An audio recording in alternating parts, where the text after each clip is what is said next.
Hello guys, कैसे हो आप सब? आई होप आप सब बहुत अच्छे होंगे। तो शाइन विश टीवी चैनल में मैं आपका स्वागत करती हूँ। तो चलिए चलते हैं एक और वीडियो की ओर। तो यहाँ पर गाइस मैं इनका सीटीएम कर रही थी। और सीटीएम हमारा कोई भी मेकअप हो करना बहुत ज़रूरी होता है, क्लींजिंग, टोनिंग, मॉइस्चराइजिंग। ओके, अब उसके बाद में देखिएगा गाइस, यहाँ पर मैं इनको प्राइमर अप्लाई करूँगी।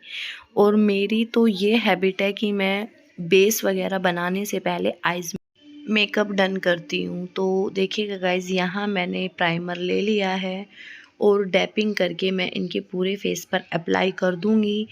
तो हमें प्राइमर लगाते ही एकदम से मेकअप नहीं करना चाहिए, उसको कुछ टाइम के लिए छोड़ना चाहिए, जैसे कि 3 से 4 मिनट या फिर 5 मिनट। तो देखिएगा गाइज़, यहाँ पर मैंने इनकी आईब्रो फिल करनी शुरू कर दी है। इनकी आईब्रोज़ जो मैं फिल कर रही थी वो ब्राउन कलर से कर रही थी। तो देखिएगा गाइस, ब्राउन से इसलिए कर रही थी कि ब्लैक से अगर करती, एक तो इनका डे मेकअप था और दूसरा ब्लैक से मैं मतलब कंफर्ट नहीं होती हूँ सामने वाले का मेकअप करके। ब्लैक तो किसी किसी को यूज़ करती हूँ, मैं मोस्टली ब्राउन ही यूज़ करती हूँ क्योंकि इससे बिल्कुल नेचुरल हमारा मेकअप लगता है।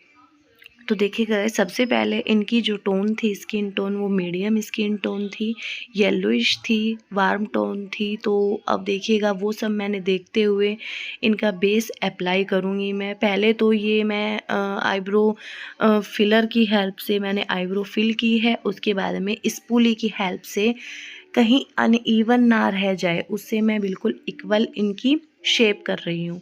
तो देखिएगा गाइज़, यहाँ पर आईब्रो हमारी बिल्कुल शार्प नज़र आए, उससे हमें कंसीलिंग करना ज़रूरी होता है। तो यहाँ एक फ्लैट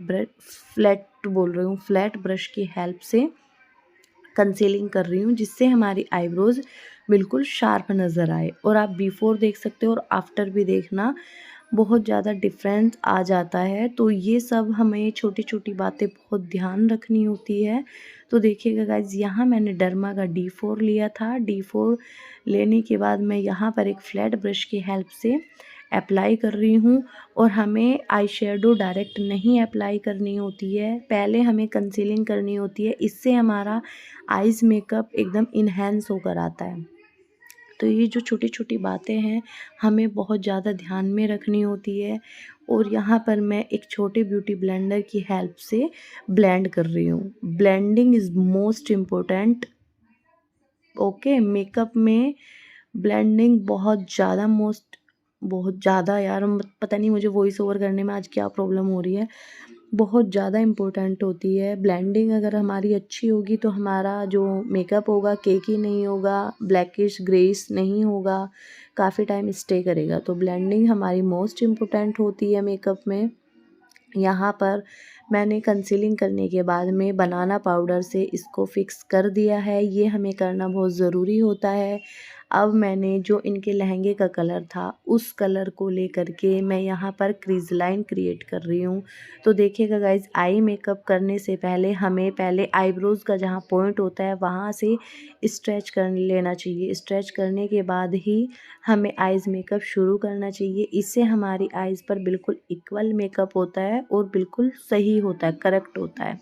तो देखिएगा दोनों मैं क्रीज लाइन इसमें क्रिएट करूँगी। क्रीज लाइन के बाद में इनके लहंगे में ना थोड़ा सा ग्रीन टच था, तो मैंने भी आई शेडो के आइज़ के इनर कॉर्नर में थोड़ा ग्रीन टच दूँगी मैं इनको।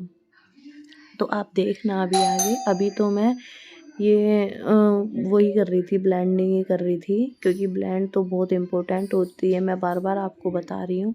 यहाँ पर मैंने इनकी आइज़ में ग्रीन टच इनर कॉर्नर पर कर दिया है। अब ग्रीन टच के बाद में इनके जो लहंगा था उसमें थोड़ा सा कॉपर गोल्डन बोल सकते हैं वो कलर था, तो उसको मैं अप्लाई करूँगी। और ज़्यादा मैं नहीं करूँगी, बस मैंने ये हल्का सा टचअप दिया है क्योंकि डे मेकअप था इनका। तो देखिएगा गाइज़, यहाँ पर ये मैंने इसमें गोल्डन कॉपर जो है वो कलर अप्लाई कर दिया है। अब मैं यहाँ पर डस्ट ऑफ कर रही हूँ, जो थोड़े थोड़े पार्टिकल्स नीचे गिर जाते हैं। फिर उसके बाद में SQ का लाइनर अप्लाई कर रही हूँ मैं यहाँ पर। बहुत अच्छा लाइनर है ये, मैंने पहले भी बताया था कि मैं इनर कॉर्नर से एकदम नहीं लगाती हूँ।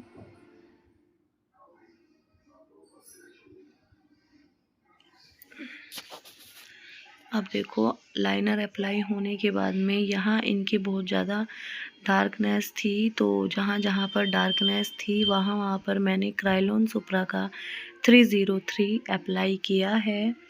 फिर इसको अच्छे से ब्लेंड करूँगी और ब्लेंड करने के बाद फिर मैं दूसरा जो बेस है हमारा स्किन टोन का वो अप्लाई करूँगी।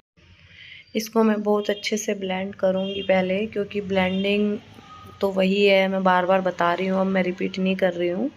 तो अब देखिएगा गाइज़, यहाँ पर इनके बहुत ज़्यादा ब्लैकनेस थी, डार्क सर्कल हो रखे थे और लिप के आसपास भी बहुत ज़्यादा ब्लैकनेस थी। तो यहाँ पर मैंने इनकी जो कलर टोन थी उस पहले तो उस शेड का लगाया, उस शेड का ये D5 था। तो D5 डर्मा का D5 पहले जो इनकी कलर टोन थी उस शेड का ही कंसीलर बोल सकते हो, फाउंडेशन जो भी वो लोगे आप। फिर उसके बाद में आप 2 टोन लाइटर लोगे, मीन्स जो इनकी स्किन टोन है उससे 2 टोन लाइटर हमें लेना होता है। पहले तो देखो मैंने इनका बेस बना दिया D5 से, वो इनकी स्किन पर बिल्कुल जा रहा था अच्छे से। अब मैं यहाँ पर D4.5 हाइलाइटिंग पार्ट्स के लिए अप्लाई करूँगी। तो देखिएगा ये हमारे हाइलाइटिंग पार्ट्स होते हैं आइज़ के, दोनों आइज़ के नीचे जो लाइन पर और जो हमारी जहाँ पर बिंदी लगाते हैं वहाँ पर। तो इस तरह से अगर आप भी मेकअप करोगे तो डेफिनेटली आपका मेकअप बहुत अच्छे से हो जाएगा और केकी भी बिल्कुल भी नहीं होगा। तो देखिएगा गाइज़, यहाँ मैंने इनकी जो हाइलाइटिंग पॉइंट्स थे उनको भी कवर कर लिया है और आप इनका मेकअप देख सकते हो कितना प्यारा, अभी तो फुल मेकअप भी नहीं हुआ है और कितनी सुंदर लग रही है ये। ज़्यादा वाइट भी नहीं हुआ है और बिल्कुल जो टोनिंग थी वो भी चेंज हो गई। तो इसी तरह से हमें मेकअप करना होता है। अब देखो गाइस, मैं यहाँ पर बहुत अच्छे से ब्लेंडिंग कर रही हूँ।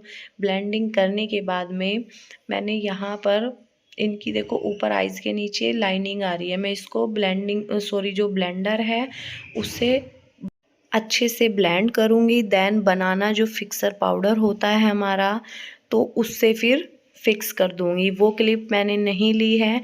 अब यहाँ पर मैं थोड़ी देर बेस ना सेट होने देती हूँ, डायरेक्ट ब्लशर या हाइलाइटर या कॉन्टूरिंग अप्लाई नहीं करती हूँ। फिर मैंने इनको लिपस्टिक अप्लाई की है। अब यहाँ पर मैं इनको कॉन्टूरिंग कर रही हूँ। कॉन्टूरिंग हमें इसी तरह से करनी होती है। तो देखिएगा गाइज़, यहाँ पर इनका फोरहेड भी बहुत ज़्यादा वाइल्ड था, तो इस तरह से मैंने इनकी कॉन्टूरिंग कर दी है। अब इसको कॉन्टूरिंग को भी मैं ब्लेंड कर रही हूँ। हमें ब्लेंड कॉन्टूरिंग हो या बेस हो, जो भी हो, आई शेडो हो,